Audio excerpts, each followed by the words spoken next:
42 వయస్సులో కాంతాలగా గర్ల్ నటి షెఫాలి జరివాలా గుండెపోటుతో మరణించారు. అయితే శుక్రవారం రాత్రి ఆమె అస్వస్థతకు గురికావడంతో హుటాహుటిన ఆసుపత్రికి తరలించారు. అప్పటికే ఆమె మరణించినట్లుగా వైద్యులు ధృవీకరించారు.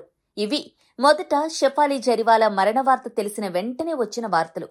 కానీ తర్వాత ఈ మరణం వెనుక ఏదైనా మిస్టరీ దాగి ఉందా అంటూ కొందరికి అనుమానాలు మొదలయ్యాయి. మొదటగా ఆమె భర్త దీనికి కారణమా అంటూ చాలా మీడియా సంస్థలు నిరాధార కథనాలు అల్లాయి. అయితే పోస్ట్ మార్టం రిపోర్ట్ వచ్చే వరకు ఎలాంటి క్లారిటీ రాదని పోలీసులు వెల్లడించారు.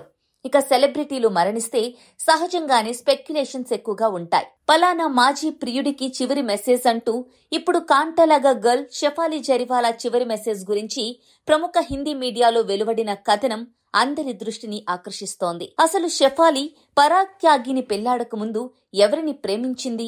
మాజీతో డేటింగ్ ప్రస్తుత భర్త త్యాగిని కలవరపాటుకు గురిచేసిందా అంటూ కథనాలు వెలువడటం ఆశ్చర్యపరుస్తోంది. అయితే ఈ కథలో ట్విస్ట్ ఏంటంటే, షెఫాలి తన మాజీ ప్రియుడికి మెసేజ్ పంపించాలంటే ముందు ఆయన బ్రతికుండాలి కదా.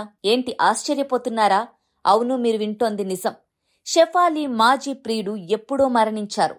ఆయన ఎవరో కాదు, ప్రముఖ టీవీ సీరియల్ బాలికా వధు ఫేమ్ సిద్ధార్థ్ శుక్లా. షెఫాలి జరివాలా తన మాజీ ప్రియుడు సిద్ధార్థ్ శుక్లా మధ్య 15 ఏళ్ల క్రితం బ్రేకప్ తర్వాత కేవలం మంచి స్నేహం మాత్రమే కొనసాగింది. బుల్లితెర కోసం కలిసి పనిచేశారు. ఇక అదే క్రమంలో డేటింగ్ చేశారు. కానీ విడిపోయారు. తర్వాత చాలా కాలానికి బిగ్ బాస్ లో షెఫాలి తన మాజీ ప్రియుడు శుక్లాను కలిశారు. 2019లో బిగ్ బాస్ 13లో ప్రవేశించినప్పుడు సిద్ధార్థ్తో బిగ్ బాస్ ఇంట్లో ఉండటంపై షెఫాలి బహిరంగంగా మాట్లాడారు.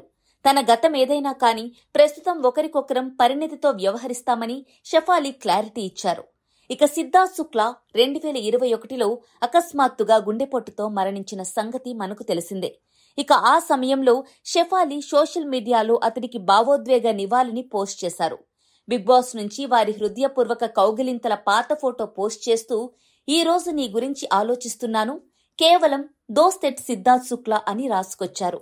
ఇక ఇప్పుడు షెఫాలి కూడా అకస్మాత్తుగా మరణించడంతో తన మాజీ ప్రియుడికి ఆమె పెట్టిన చివరి పోస్ట్ వైరల్ అవుతోంది. ఏదేమైనప్పటికీ సిద్ధార్థ్ తన 40 ఏళ్ల వయసులో గుండెపోటుతో మరణిస్తే షెఫాలి తన 42 ఏళ్ల వయసులో తనువు చాలించడం కాస్త ఆశ్చర్యానికి గురిచేస్తోంది.